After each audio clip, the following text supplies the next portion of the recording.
back here for another episode of the Trensetta Lounge.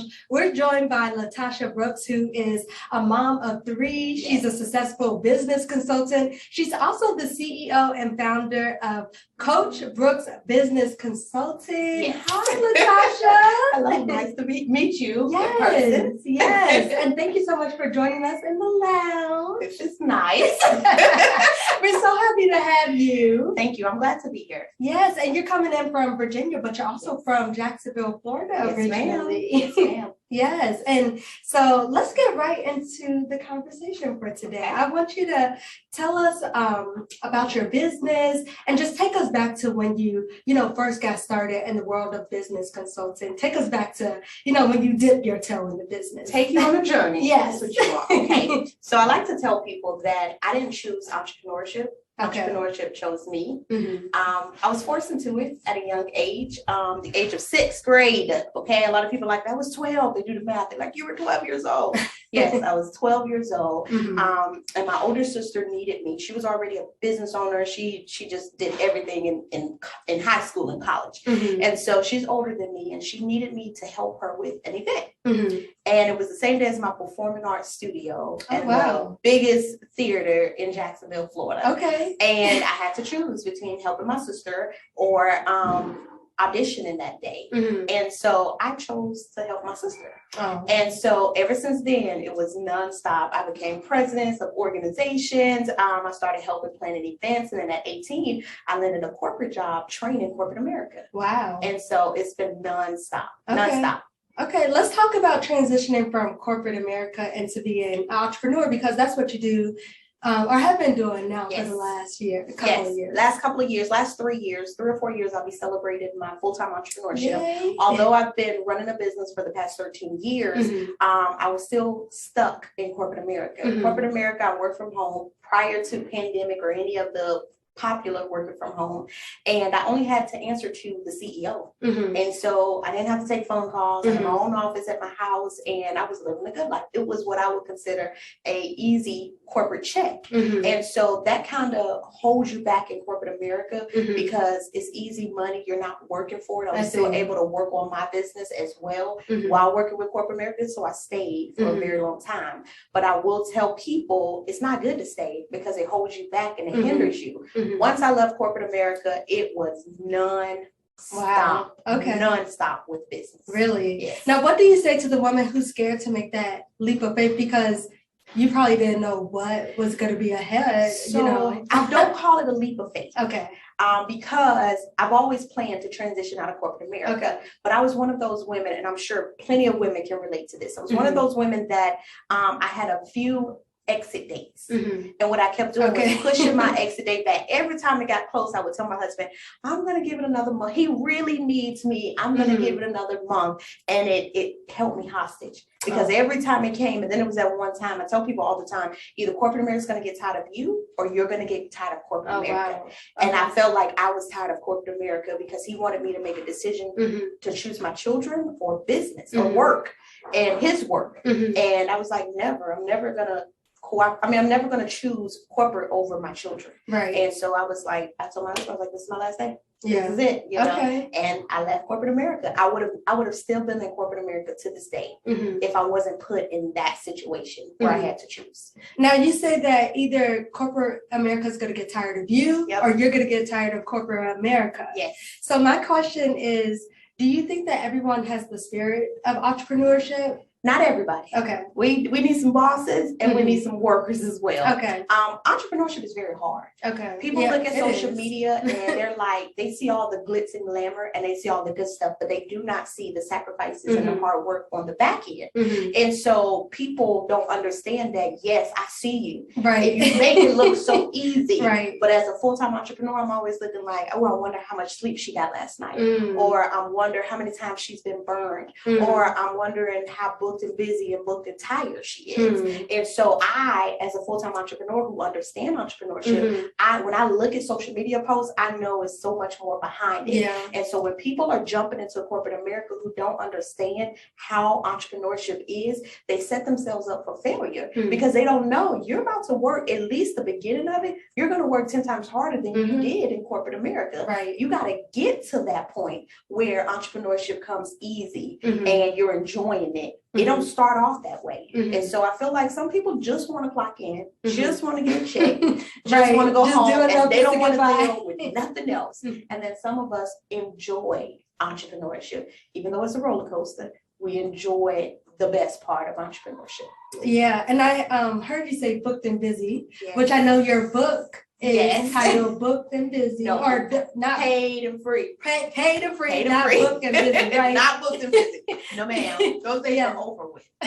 So yes. Can you talk a little bit more about the inspiration behind that book and what your message is? So when I got in corporate America and I married into the military, so I had to leave my sisters. And at that time, I was really cocky. You know, I could do it on my own. I don't need y'all. I'm going to go out and just start my own business and I'm going to do all of this, right? And for so long, I had leadership. I had guidance. I had people to help me. I had people that really had my back. But when I moved cross country and I'm on my own, I'm like, well, where are my entrepreneur friends? And there was nobody that looked like me, nobody that can educate me that I trust, nobody that was really giving me the information. So I started doing what I seen other people do. And so their calendars were always filled. And I was like, well, I want my calendar to be filled too. Right. But I started filling my calendar with free stuff. But my calendar, to be successful, to me, looking at them, it needed to be full. And so, but when I started filling up my calendar, I got tired. I was booked and busy. So I felt great, but I was booked and stressed. I was booked and not spending time with my family. I was booked and overworked and underpaid. And I said, who made these rules? Why do I feel like I have to be booked and busy in order for me to feel successful like everybody else? I was like, oh, heck no, I don't want to be booked and busy. Whoever decided that, you didn't make the rules. Right. I want to be paid and free. Corporate meetings, and I'm started yelling, I'm paid and free. And there was this guy that pulled me onto the side. He didn't look like me. And he pulled me to the side and he said, hey, what did you say in that meeting?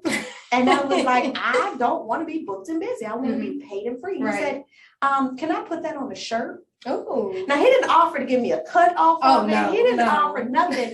And at that moment, my sister's an attorney. I was like, hey, I think I have something here. And she was like, you got to trademark it. She was like, they're going to take that right from up under you. And I started saying it more and more. And everywhere I go, everybody's like, paid and free. Listen, we are going to be paid and free. And I'm like, it is the goal. I like that. You know, the goal is not to be booked and busy. Booked and busy comes with so much more.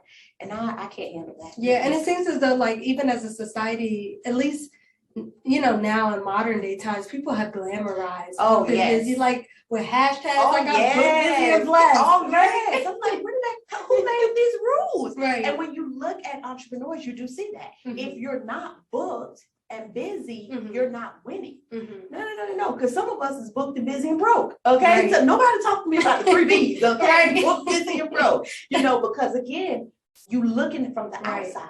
You're not looking from the inside. If people ask me right now, how much work are you doing? You know, I had a client tell me, I was like, oh, I'm so sorry. I couldn't call you back. She said, you sound like you booked and busy again. I said, nope, don't want, no, let me fix this. And so it's just a reality check. You know, which path do you want to take in life? Now, granted, to be paid and free, you got to work a little bit harder. Paid and free. It ain't handed to you. Disclaimer. It ain't just handed to you. It ain't dropped on your lap. You got to work for it. So, yeah. How long do you think it takes on average for somebody to, you know, eventually get to that paid and free part of their life? The pandemic has changed things. There are a lot of millionaires now. There are a lot of people that hit their first 6 figures in 30 days, 60 days, you know. But the one thing that I do know that people don't understand, my paid and free may look different from your paid and free. You know, I could hit 6 figures, and 6 figures can be anything from 100,000 to 999.99, you know. And so I can hit my 6 figures and I can be comfortable and set. Your 6 figures may look like 800,000 $100,000. My 6 figures may look like $200,000, and we both can still feel like we're paid and free. So I think it depends on the person, because your goals may be different from my goals. I may be able to live off of $30,000. But we're in corporate America, they force us to live off of a certain amount, and it ain't never a high amount. So when you start hitting 6 figures, that changes your life, and you may already feel paid and free. Pandemic is allowing people to, it's allowing us to use each other. You know, it's allowing us to make smarter decisions. You know, everybody, we had 10 million people exit corporate America since October. And so your paid and free may look different from my paid and free. But it just depends on the person. It can be easily done in 60 days, 90 days, 6 months. A lot of people, I tell them they can make 6 figures in 90 days. You know, that may be paid and free for them. So it just kind of depends on the person. Okay. And I want to talk about these federal government contracts. So I know you have a lot of small business owners to really scale their businesses. Can you talk a little bit more about these, like what the process is and what is a government contract? Okay, so the thing about it is people think that government contracts are grants. They're not grants. Okay, you have the federal grants, which is one thing, and you have government contract, and that is where the government pays you to do whatever you tell the government you do. And so the government is the #1 customer in the world. Really? Everybody knows. I didn't know that. Everybody that works with the government knows this. But it's not shared. And so there is a gap between the minority communities, although there are laws to protect us so that we can get some of this funding every single year. But the minority community don't know that this funding is available working with the #1 customer in the world. And so it is an opportunity for every business owner as an entrepreneur to work and contract with the federal government. You have to be government contract ready. You know, a lot of people, and they don't do business with people. They don't do business with side hustles. They do business with business owners. You know, and so once you get government contract ready, which can easily be done in less than 30 days. Really? Absolutely. In less than 30 days. And it's all the things that you should have done as a business owner anyways. You have an EIN, you have a registered business, you have a DUNS account, you have a business bank account, you have a website, and then a capability statement, which is a your business resume. Those are the simple things that you need in order to contract with the government. Other than that, you tell the government what you do. The government say, hey, we have these opportunities for you, and you go after it. Now, I have a client right now that she just landed another government contract. The first government contract she got was pen and paper. All she had to do was go and shop for pen and paper, put those together, and drop it off to whatever the location the government said it needed it. Now she got a hygiene contract. Getting hygiene products together, and 9 times out of 10, they're sending those overseas to the war. And so those are some of the contracts that are out there. Did she have to produce the pen and paper? No, she just had to go shopping for the pen and paper. I see. Did she have to produce the hygiene products? No, she just had to go shopping for the hygiene products. You are in multimedia. The government will pay you to go and speak to people. The government will pay you to go and educate people about this. My favorite contracts is when I get to go to the universities and speak. My favorite contracts is when the government pays people to come in and cater their food, or when they pay people to come in and speak to their audience, or when they pay people for their products. That is my favorite part of the government contracts, when they're paying you to do what you already do anyway. Wow, I love that. So #1 customer in the world, they have the most money. They produce the money. You know, and every year they have a lump sum of that money available to small business owners. And so I'm just curious, just to rewind back here, what do you think was the most challenging or the most big risk that you took as an entrepreneur? Now, just looking back at it, like full circle, like, do you think it was worth the risk? People ask that all the time, and I think that's a weird question because I study businesses, right? When you go to school for business administration with a minor in entrepreneurship, a lot of people think that school taught me about business. School didn't teach me about business. It was the hands-on training that I have that has taught me about business. And so I study businesses because I'm like, this is how I'm going to learn what to do and what not to do. And entrepreneurs are risk takers. Yeah. We're automatically risk takers. So when I go into anything, I already know I'm about to take a risk. This is about to be either good or bad. And now remember, I'm married, right? And my husband's not an entrepreneur. He owns a business, but he's still in the military right now, right? And so when I'm talking to him about my crazy ideas, I always get that look like, girl, are you serious? Right. And I'm like, I'm an entrepreneur, right? So it's always in my head. I'm like, this is what I do. Is it worth it? Absolutely. I wouldn't trade the freedom, the opportunity to be there for my children. I make my own schedule and being my own boss, you know, and no cap. No cap as a business owner. Right. Is it worth it? Cap. Absolutely. Is it risky? Absolutely. So there's been a lot of failures. And I try to train entrepreneurs that don't go in this thinking it's going to be perfect. Don't go in it thinking that it's going to be like corporate America was to you. You're going to fall. You're going to bump your head a couple times. You got to have the strength to pick yourself back up. And you got to surround yourself with people that's going to help you through the journey. Just like in corporate America, we have coworkers. Doesn't your coworkers make it fun and help you through the journey? And hype you up. And hype you up. And come in, girl. You want to come in just so you can be with your coworkers. Right. Business is the same way. Okay. Exact same way. Okay. And I know you're a mom of 3. You're a wife. In addition to being a successful business owner, entrepreneur. Yes. How do you juggle it all? You know? My sister says this thing that women wear many caps. Right? We wear all of these different hats. And so me personally, I feel like as a woman, and anytime I meet women, I automatically say they're super women.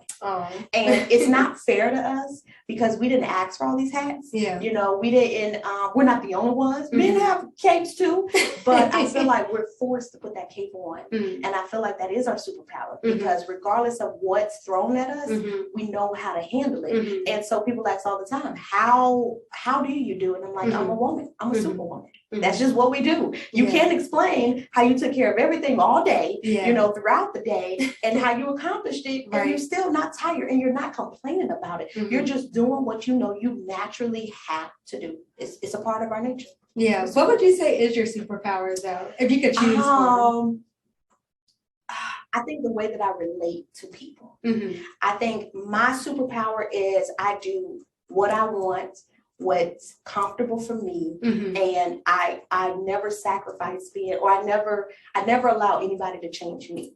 Doesn't matter how many people are around. It doesn't matter what the situation is. You're going to always get the authentic me. And I feel like people genuinely connect with more people. People want to connect with more people like me because it's hard finding somebody like me. I feel like there's only one of me. So while you got me, you better hold on to me because that's my superpower, being a great person. And it's hard to find great people. It really is. Especially in entrepreneurship because everybody's like stabbing you in the back. And who wants to have to look left and right throughout their entire lives because you don't know when the next stab is going to come in your back. And so people want more. And that's why I have so many mentees. I have so many coaching clients. I have people that are like, girl, you're not going nowhere. You're stuck with me. I have so many cousins and aunties and grandmas and everything because it's hard finding good people. I feel like that is a superpower for me. And I got to keep that. I love that. I love that. Where did you learn that from? Like who influenced you? My family. My sisters are great women, and so I grew up with no friends. It's like, you think you're better than everybody. I've always worked for everything I had. I've been working since 14. I bought my own car for graduation. I had a car at 14. And so people always, assume that I was better than everybody. So I had no friends. But I always had my sisters. And my sisters are older than me and they're good women. My sister's an attorney, my other sister's a nurse. And so I've always been surrounded by good women. And so I wanted to be a good woman like them. And so when you are surrounded by things and people, you want to become those things and people. And so it was instilled in me. Yeah. And so let's talk about just like what you think the future of women business owners is going to be. We're in the middle of a great resignation still, which is crazy. Crazy. And things are changing. I think it's a little different for my generation because we are coming in where things are not as bad as they used to be. Mhm. Now, are we still fighting and struggling? Absolutely. Mhm. Throughout my journey, I feel like I've been fighting, but I know the women before me had to fight even 10 times harder. Mhm. And so it gives me, though, hope now because I'm seeing women in the White House. Mhm. I'm seeing, Black women doing way more things than we've ever been allowed to do. Mhm. And I'm still young. And so I always say, oh, I can't wait to become 50 because they say, you really shine and you really, you become a millionaire when you're in your 50s. Yeah. And I'm like, oh, I got a long time to go. And so I'm like, I can't wait to get there because I have so much more life to live. Yeah. And so although people look at me and they're like, Coach, you've done everything. And I'm like, no, babe, I got another 20 good everything years coming. Mhm. And so I'm looking forward to more doors being open for us because it gives me hope that we're going to have a female president. We have more Black judges. We have more Black women as leaders. We have more Black entrepreneurs, CEOs, women. Women are very smart. Yeah. And statistics show that women that run companies, whether they're a CEO or a COO, those companies are much more successful. Yeah. And so the more we allow women to do what we do best anyways, because we're super women, the better we will be as a whole, the better it will be for our children.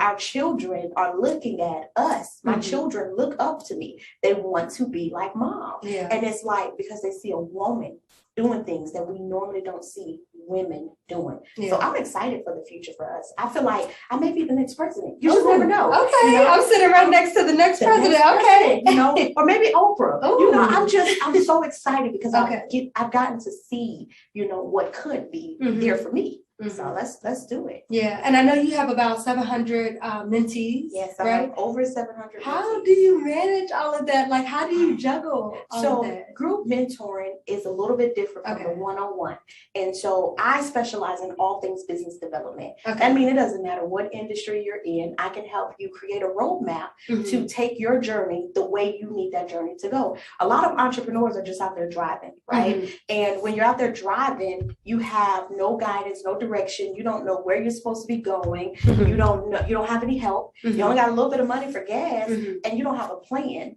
Well, when you have a coach or a mentor, they help you with directions. They help you with planning it out, making sure you're going to stop in Texas, you're going to stop in Colorado before you get to California, and you got to stay here the night. So we need to financially plan for you. You have directions. My mentees needed directions and guidance. And the thing about them is, again, once you find somebody that is trustworthy, authentic, you hold on to them. Yeah. And so in a year, I've grown from 0 in my program to 745. Really? And they are stuck with me because they're like, this lady knows what she's doing, and I'm able to help them on so many different levels. Now I hold them accountable. I give them what they need, but it's their job to go out and execute. Right. And do the homework. And do the homework and make it happen. And that's going to separate the strong from the weak. Again, so many people look at it and they're like, if Coach doing it, I could do it too. And so it's time for you to actually execute. And so the 700 I think it's 745 now, those are the ones that survive. Wow. Those are the ones that's still making it, that's still trying, that hasn't given up. Wow. And it's about 100 of us that get on Zoom on the nights that we get on Zoom. And so, but it's still over 700 of them. Wow. That takes guidance from me. That's amazing. And what kind of industries are these different businesses? I tell people, so when you look at my map for the mentoring, I touch every state, even international, except like one state in the United States. And I got to figure out what state that is again, because I need to go and find me a mentee there. Okay. But every industry, I've pretty much touched every industry there is. Wow. And they used to say, I don't do tech. And now I have like at least 45 tech people. I'm like, where did y'all come from? Right. Because I don't like tech. And so I don't know how to work this stuff. But they need help with development. There's so many opportunities for tech right now. And so, of course, they need guidance and mentoring as well. And so I've touched every industry, from real estate to logistics, transportation, to consulting, coaching, to catering, to I mean, every industry that you can think of. Wow. Literally, I've touched virtual assistants, technical people. I have some of them that's producing products. The beauty industry is a big one. Yeah. So every industry that you can think of, Wow. I help in some type of way. Okay. And I gotta ask too, what's the biggest advice that Oprah Winfrey has given you? Oh, so when I did the event with Oprah, she talked to me like 5 times. You know, Coach Brooks. I love it. I felt very important. Yeah. She did the event, Be the Love That You Need. And so she wasn't just talking to me. She was talking to the entire world. Okay. But she taught us how to, it's okay, you know, to go through things in life. It is okay to, for things not to go the way that you wanted to go. But at the end of the day, you still need to love you. You still need to make sure you're taking care of you. Yeah. And you still need to just be okay with you, with what you have going on. And so she gave a lot of advice. Oh my God. But we walked away so full. Yeah. And I don't think they did one this year because it used to be annual. I cannot wait until she does the next one, because that event alone, you walked away with like, I can do this. Wow. You know, it was so empowering, you know, for women, you know, and to see Oprah, you know, pouring into us. She and the guests that she had, they poured into us. So, oh my God, I love Oprah. Yeah. What does self-care look like to you? I love self-care.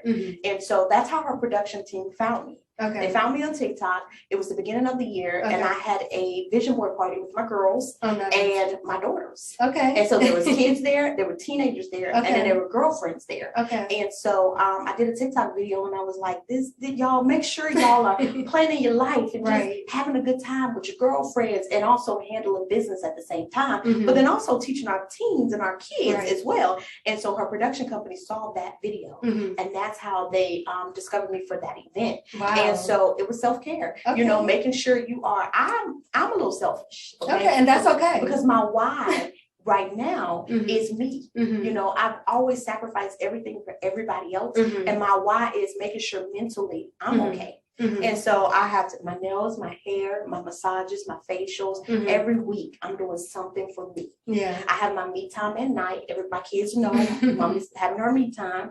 My husband and I are really good at making sure there's some type of balance in the house. He gets his time, I get my time, kids get their time, but then we have to do family stuff together too. But you got to learn how to be okay with taking care of you. And that's what I'm teaching my girls right now.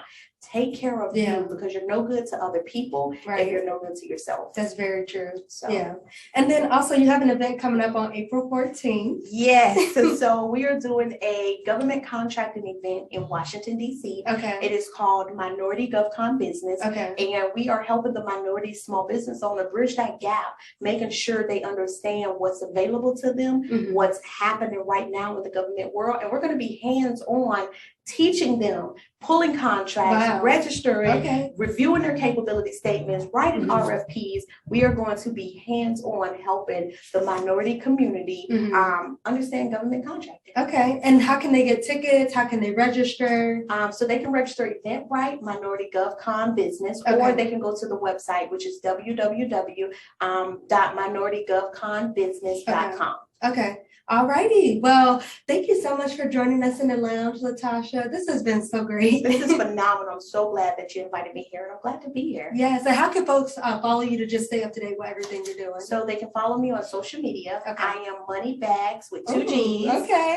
623 on all platforms. All right. Well, thank you so much for joining us. We're going to have more coming up here on the Trensetta Lounge.